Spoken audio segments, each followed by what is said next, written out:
Assalomu alaykum. Bizning bugungi laboratoriya mashg'ulotimiz shirinliklarda diffuziya hodisasini kuzatish. Bizga kerakli bo'lgan jihozlar: Petri idishchalari, unga solingan konfetlar turli xil rangdagi, qaynoq suv va sovuq suv.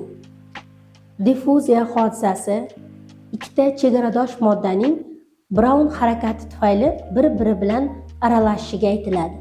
Diffuziya hodisasi biz gazlarda, qattiq moddalarda va suyuq moddalarda kuzatishimiz mumkin.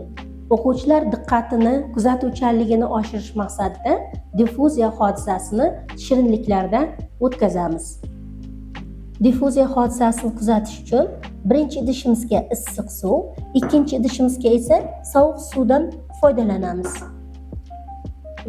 Mana ko'rib turganlaringizdek, diffuziya hodisasiga haroratning ham ta'siri bor ekan. Issiq suvda diffuziya hodisasi juda jadal, tez boryapti.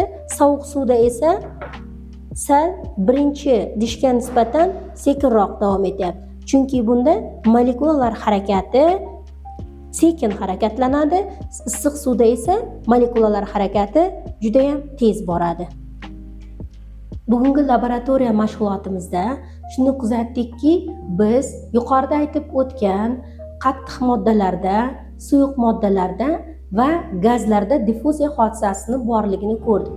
Suyuqliklarda diffuziya hodisasi ularning haroratga bog'liqligini ko'rdik. Harorat yuqori bo'lganda esa molekulalar bo'ylab harakatlanishi tez kechishini ko'rib o'tdik.